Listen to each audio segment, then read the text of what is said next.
नमस्कार, good morning India voice देख रहे हैं आप और मैं हूं आपके साथ प्रज्ञा मिश्रा। बुलेटिन की शुरुआत करेंगे बड़ी और अहम खबर के साथ। तो सबसे पहले बात कर लेते हैं महाकुंभ से जुड़ी इस वक्त की बड़ी खबर। आपको बता दें, भगदड़ में होने वाली मौत का आंकड़ा जो है वो सामने आ गया है। यूपी सरकार ने ये आंकड़ा जारी किया है। आपको बता दें 30 लोग मारे गए हैं, 25 लोगों की शिनाख्त हुई है। वही भगदड़ में 60 लोग घायल हुए हैं। मुख्य सचिव और डीजीपी हादसे की वजह करेंगे तलाश, सीएम योगी को सौंपेंगे हादसे की रिपोर्ट।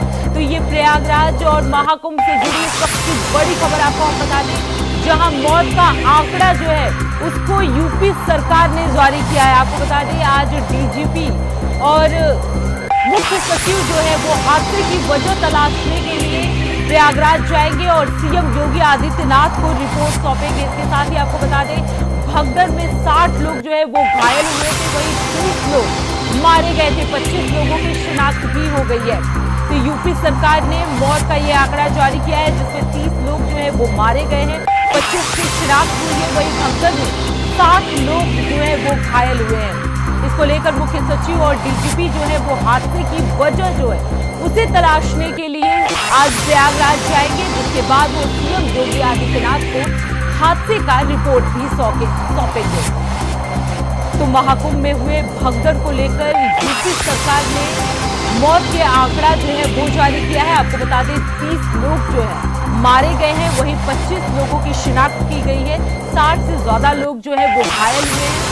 इसे लेकर मुख्य सचिव और डीजीपी जो है आज प्रयागराज जाने वाले हैं, जहां वो वजह तलाश करेंगे कि आखिर भगदड़ किस वजह से हुई। इसके साथ ही आपको बता दें कि सीएम योगी आदित्यनाथ को वो पूरे हादसे का रिपोर्ट भी सौंपेंगे। तो यूपी सरकार ने महाकुंभ में हुए भगदड़ को लेकर अपनी आंकड़ा जो है वो जारी की है।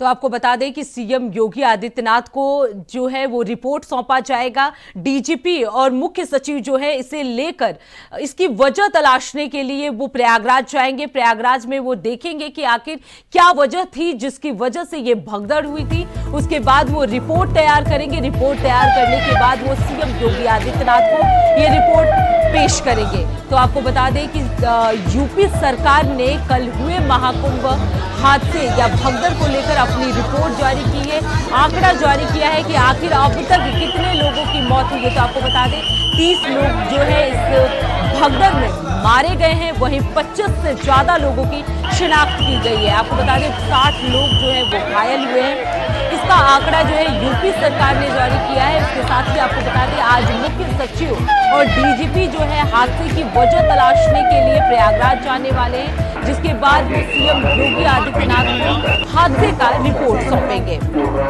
तो कल मौनी अमावस्या का दिन था, एक शुभ दिन था, लेकिन इस दौरान एक दुखद घटना हो गई। भगदड़ मच गया प्रयागराज महाकुंभ में, जिसके बाद से यूपी सरकार ने अपना आंकड़ा जारी किया और बताया कि अब तक 30 लोगों की मौत जो है इस भगदड़ में हो गई है, वहीं 25 लोगों की शिनाख्त जो है वो किया जा चुका है। इसके साथ ही 60 से ज्यादा लोगों की घायल होने की भी आंकड़े जो है वो जारी किए गए हैं। हालांकि जो लोग घायल हुए हैं लगातार उनका इलाज चल रहा है।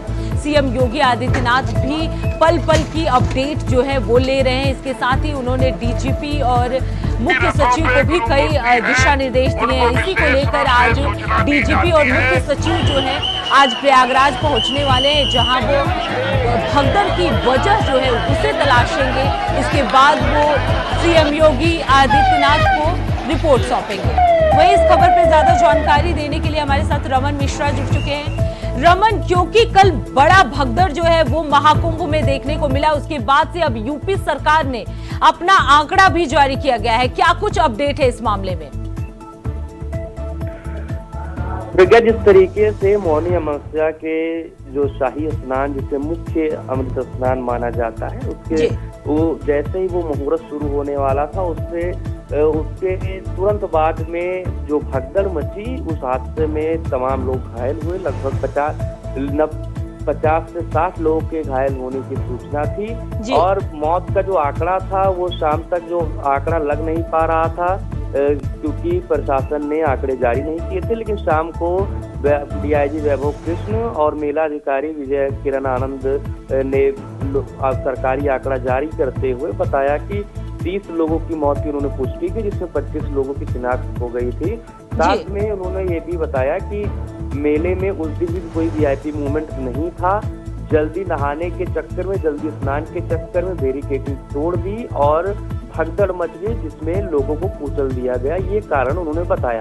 हालांकि मुख्यमंत्री योगी आदित्यनाथ ने सख्ती से पेश आते हुए कल पूरे दिन इस पे मॉनिटरिंग लगातार करते रहे। उन्होंने बैठक भी की और मुख्यमंत्री योगी आदित्यनाथ ने सुबह भी बयान दिया मीडिया को, शाम को भी आए। वो खुद भावुक भी हो गए कहते हुए, क्योंकि जो ये महाकुंभ था, योगी आदित्यनाथ इसे व्यक्तिगत तौर पे अपनी आस्था से और पूरे उत्तर प्रदेश को एक इतिहास बनाने के लिए, कि ये पूरी दुनिया का सबसे बड़ा पर्व जहां पर एक साथ इतने करोड़ों लोग इकट्ठा होंगे माना जाता था, इसलिए योगी आदित्यनाथ पिछले कई महीनों से इसको लेकर तैयारी कर रहे हैं। तो बाकुशल इतना अच्छी व्यवस्था, इतना इंतजाम भी कराया, उसमें तमाम लोगों ने स्नान किया, लेकिन एक चूक के चलते जो ये हादसा हुआ उसको लेकर मुख्यमंत्री योगी आदित्यनाथ समेत पूरी भाजपा, प्रधानमंत्री नरेंद्र मोदी भी परेशान है। और मुख्यमंत्री योगी आदित्यनाथ का जो कितना परेशान थे, उनके बयान में जो भावुकता थी कि उसके चलते वो सामने आया।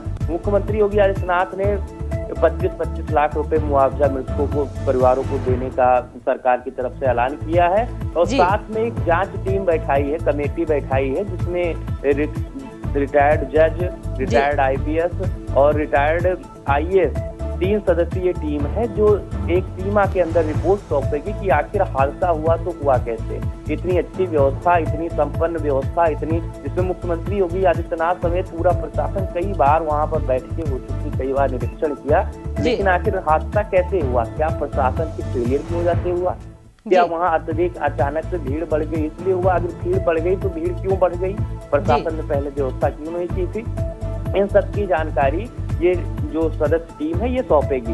साथ में मुख्यमंत्री योगी आदित्यनाथ ने इस समय डीजीपी प्रशांत कुमार और मुख्य सचिव मनोज सिंह को भी बृहस्पतिवार को वहां पर जाकर निरीक्षण करने का इनको आदेश दिया है और ये कहा है कि जल्द से आप रिपोर्ट सौंपिए। और साथ में वहां पर पुलिस स्तर पर डीआईजी वैभव कृष्ण और जो मेला अधिकारी हैं विजय किरण आनंद, जिन पर पूरा दारोमदार है महाकुंभ को संपन्न कराने का, वो लोग भी अपने स्तर पर जांच कर रहे हैं। लेकिन वहां के डीआईजी और वहां दोनों लोग का कहना है कि पहले हम घायलों का उचित उपचार और जो मृतक हैं उनकी जो डेड बॉडी है उनके परिवारों को सकुशल पहुंचाने के बाद में हम रमन, अभी जैसा कि बताया कि 25 लोगों की शिनाख्त भी की गई है, तो क्या कुछ पता चला कि कहाँ के रहने वाले थे या कुछ इस तरह की अपडेट?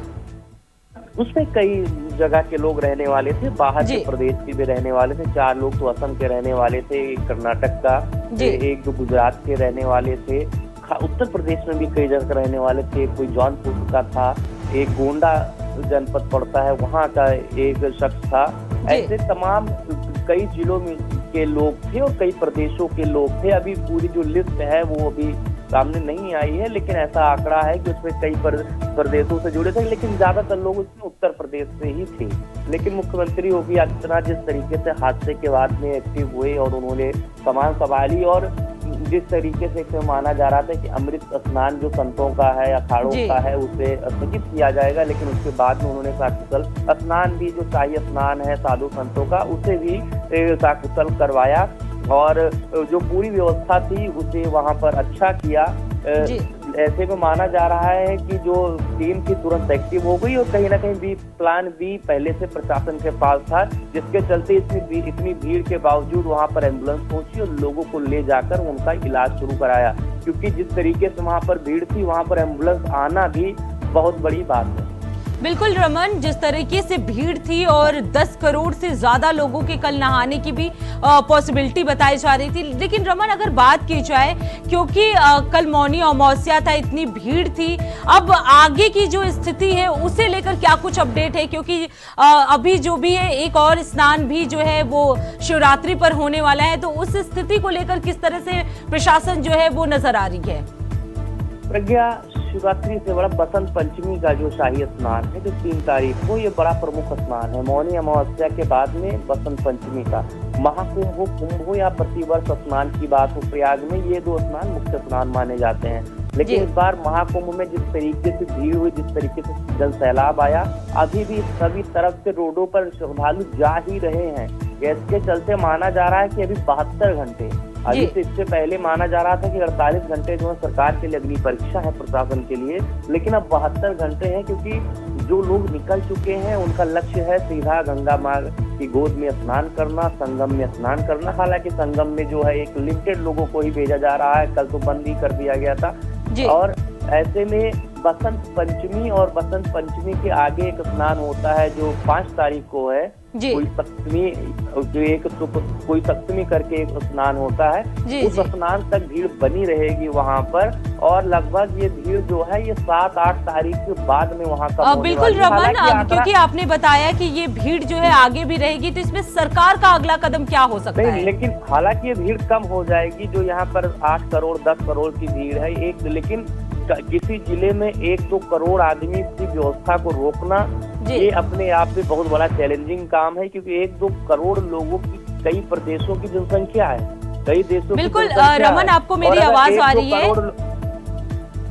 जी रमन, मैं ये कह रही हूँ कि आने वाले समय में सरकार का क्या कुछ पहल हो सकता है, क्योंकि जिस तरीके से आपने बताया कि आने वाले कुछ दिनों में 2 और अमृत स्नान जो है वो बाकी हैं, इसमें सरकार की अगली पहल क्या हो सकती है?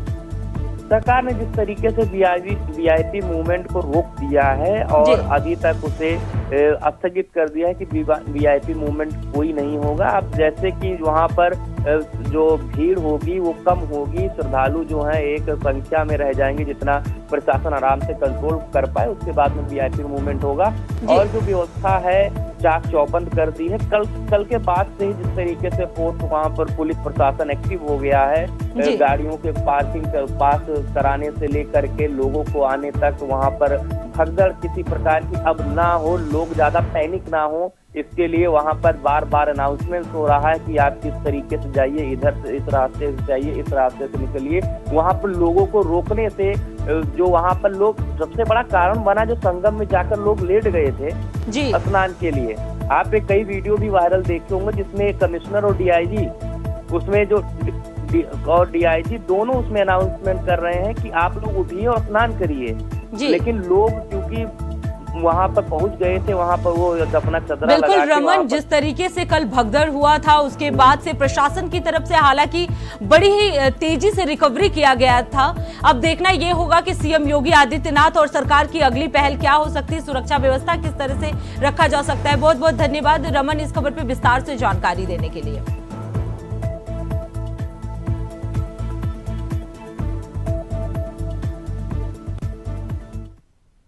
तो फिलहाल रुकते एक छोटे से ब्रेक के लिए, ब्रेक के बाद जल्द लौटेंगे। देखते रहिए इंडिया वॉइस।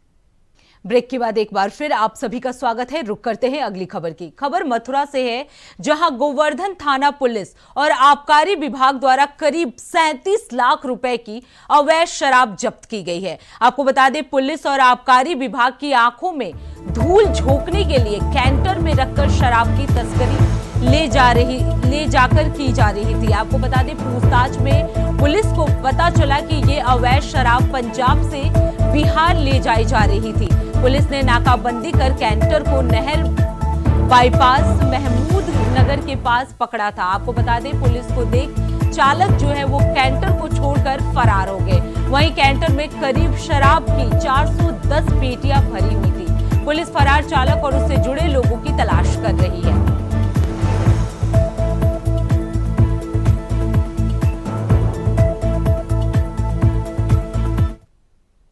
अब रुक कर लेते हैं अगली खबर की। खबर बलिया से है, जहां मौनी अमावस्या पर गंगा स्नान करने जा रहे श्रद्धालुओं से भरी पिकअप गाड़ी और बोलेरो में भिड़ंत हो गई। आपको बता दें, हादसे में गाड़ी में सवार 17 श्रद्धालु जो हैं वो घायल हो गए।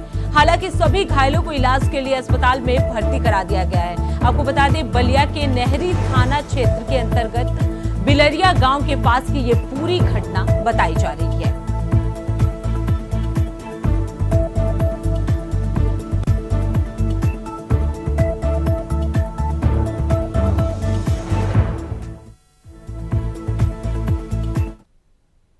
अब रुक कर लेते हैं अगली खबर की। खबर बिजनौर से है, जहां मामूली विवाद में कुछ लोगों ने एक युवक की जमकर पिटाई की। आपको बता दें, लाठी डंडों से जमकर युवक को मारा गया। वहीं मारपीट का पूरा वीडियो जो है वो सोशल मीडिया पर जमकर वायरल हो रहा है, जहां पर पुलिस ने पीड़ित ने आरोप लगाया कि उसे अवैध तरीके से हिरासत में रखा है। वहीं पीड़ित ने एसपी से इंसाफ की गुहार भी लगाई है। आपको बता दें, बिजनौर के स्योहारा थाना क्षेत्र के सहसपुर कस्बे का ये पूरा मामला है।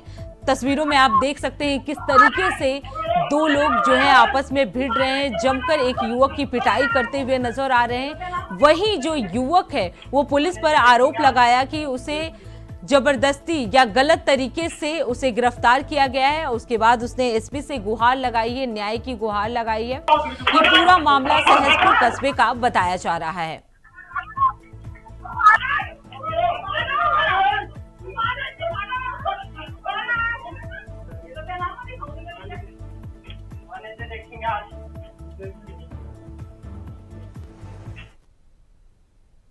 रुक करते हैं अगली खबर की। खबर हमीरपुर से है, जहां गणतंत्र दिवस पर स्कूल की मैम के साथ खींची गई फोटो वायरल कर देने पर दो छात्रों के बीच चाकू चल गए।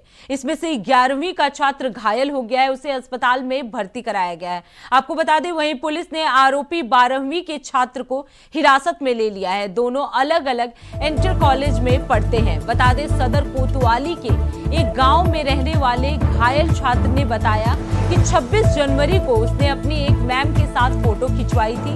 उस फोटो को दूसरे स्कूल में पढ़ने वाले 12वीं के छात्र ने सोशल मीडिया पर वायरल कर दिया था, जिसका उसने विरोध जताया था।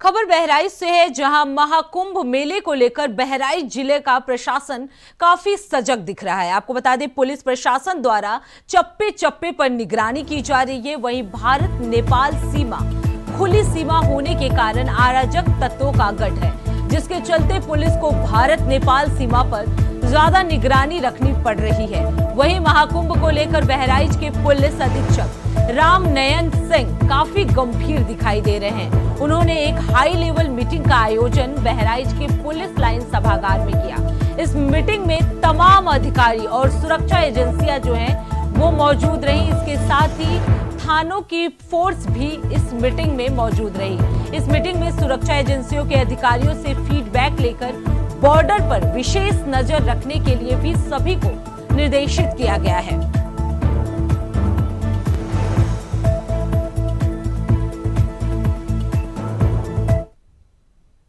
खबर मैनपुरी से है, जहां पुलिस ने अवैध शस्त्र फैक्ट्री का भांडाफोड़ किया है। आपको बता दें, भोगाव पुलिस ने आरोपियों को गिरफ्तार किया।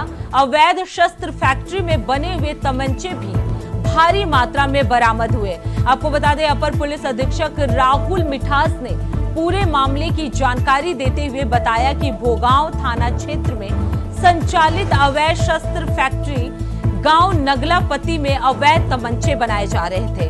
वहीं अवैध शस्त्र फैक्ट्री में तमंचे बनाने के उपकरण भी भारी मात्रा में पुलिस द्वारा बरामद किए गए हैं।